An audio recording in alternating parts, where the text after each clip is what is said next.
Hello and welcome again to the Bench Report, where we discuss recent debates and briefings from the benches of the UK Parliament. A new topic every episode. You're listening to Amy and Ivan. Today, as our producer Tom works in the education sector, an extended episode on government plans for the school curriculum and assessment.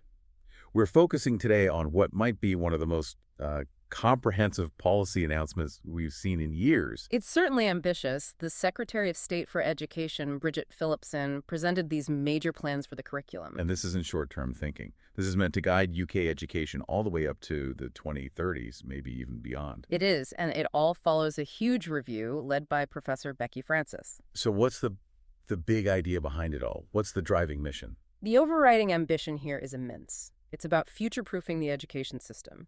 Phillipson was very clear that the goal is to renew the curriculum to deal with a rapidly changing world. You mean things like artificial intelligence, machine learning, that sort of thing? Precisely. Those were her examples. AI, machine learning, hyperconnectivity.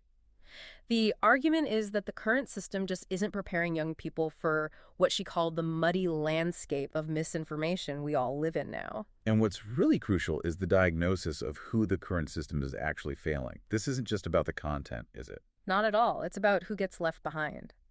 The Secretary of State was blunt. She said the curriculum is too narrow and has, quote, forgotten too many children. Did she name specific groups? She did. She explicitly listed white working-class children, children with special educational needs and disabilities. And even, I think, those who are bright but bored. Exactly. The kids who are disengaged because the curriculum lacks breadth.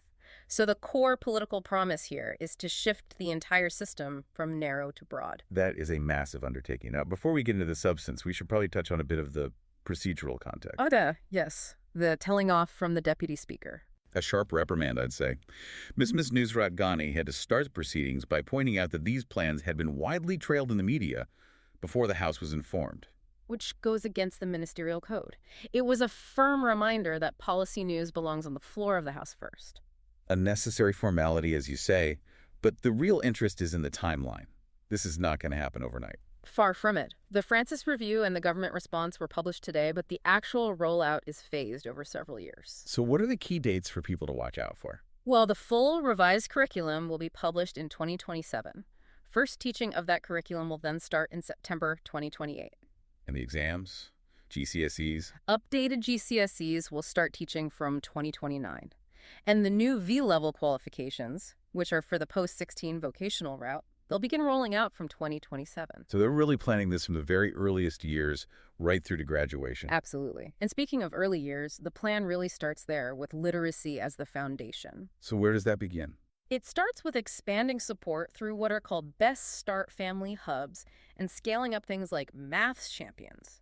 Critically, there's new training for reception teachers. And there's an ambitious goal attached to that, isn't there? A very ambitious goal. To have 90% of children meeting the expected standard in the phonics screening check.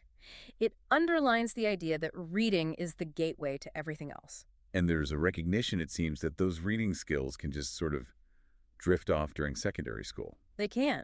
And to combat that, the plan includes a pretty significant new intervention. The statutory reading test. Yes, a new test for all pupils in Year 8.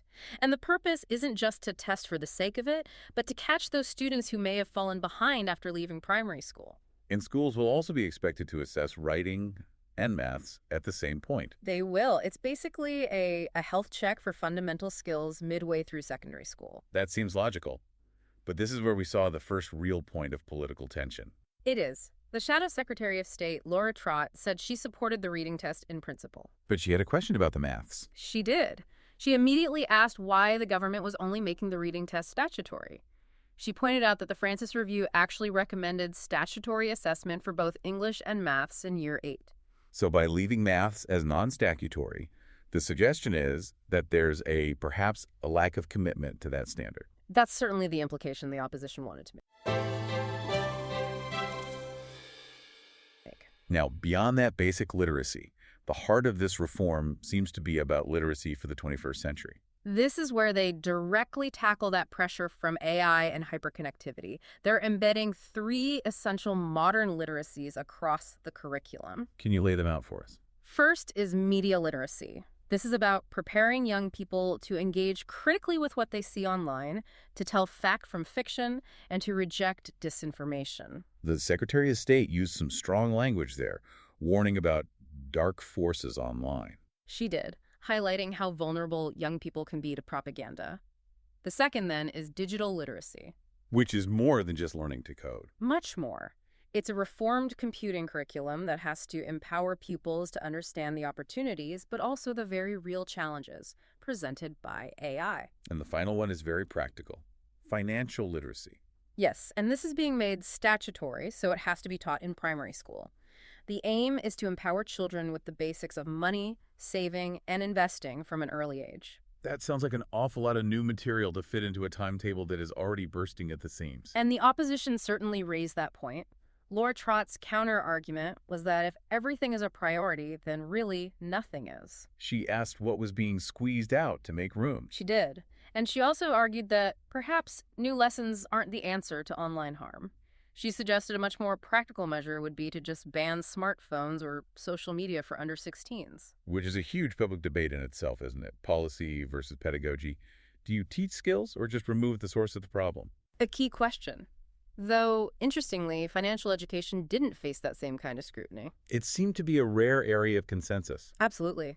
We saw cross-party support for it, including from the chair of the all-party parliamentary group on financial education. The need for financial confidence just seems to transcend politics. So now we get to what is probably the most contentious area. This battle for breadth in the curriculum. The government wants to move the system from narrow to broad, but the opposition is worried that this will just create a different kind of narrowness. And it involves big changes to how subjects are prioritized and how schools are judged. Two big commitments are being made here. First, a strong pledge to revitalize arts education, so drama, art, music, with a nod to the creative industries being worth up to $125 billion. And the second is a huge push on STEM. A massive push, including a new triple science entitlement for every single young person. A triple science entitlement sounds fantastic, but how? Given the current shortage of specialist physics teachers, how can they possibly deliver that in every school? And that is the core challenge that MPs jumped on immediately.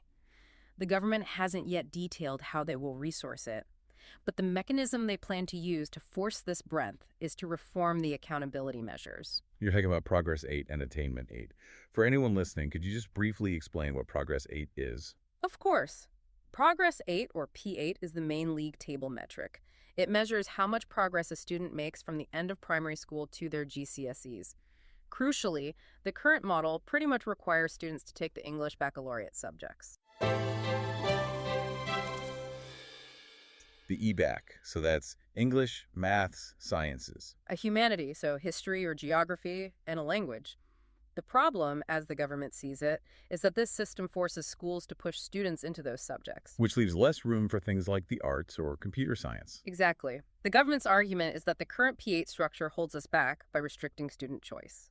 So the proposal is to consult on changing Progress 8 to make space for this new triple science and arts entitlement. What was the opposition's response to that? This is where the debate really ignited. The Shadow Secretary called the idea of abolishing the EBacc entitlement a backward step. Their fear is that it will deter students from history and languages. Yes, subjects they see as vital for cultural literacy and global engagement. And they also highlighted a major contradiction. In how the policy was put together. Precisely. The government is directly overruling the independent Francis Review on this point. The review, which is the basis for this whole reform, explicitly recommended making no changes to Progress 8. So the government is essentially picking and choosing which recommendations to follow. It seems so. The opposition argues that by changing P8, the government risks undermining academic rigor and might just create a new battle for timetable slots between, say, languages and the creative arts. But the Secretary of State was keen to point out that she does have external support for these changes. She was. She confirmed they have backing from key organizations like the Sutton Trust, the CBI, and STAR Academies.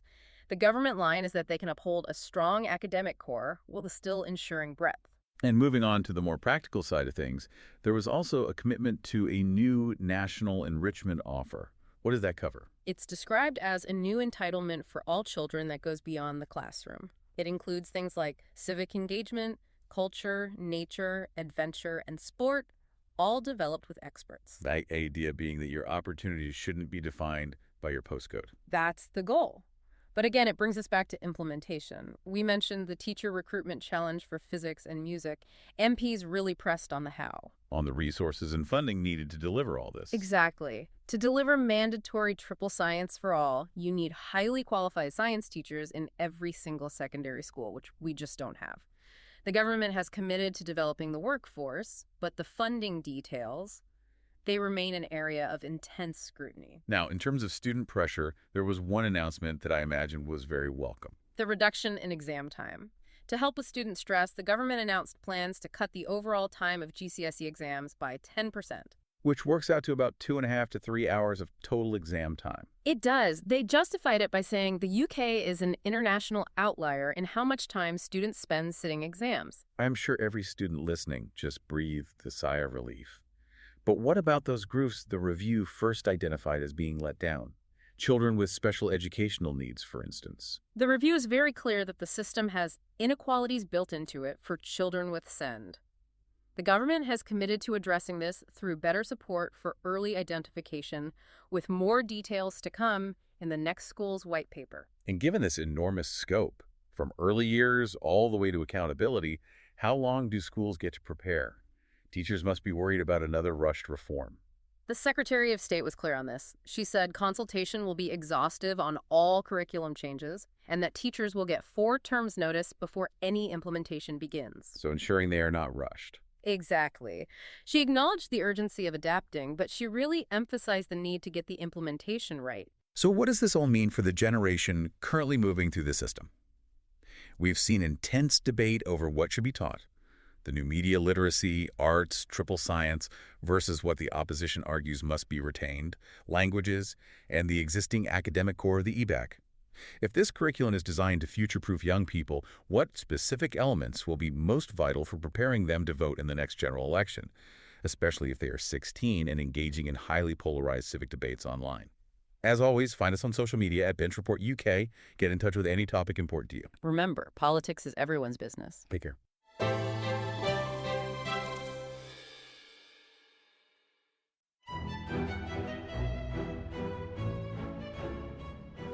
Hello there, this is Tom, the producer of The Bench Report.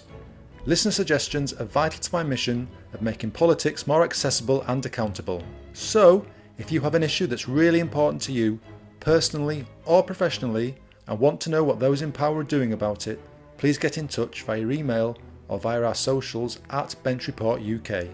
I'll grab another coffee and start scanning those parliamentary archives.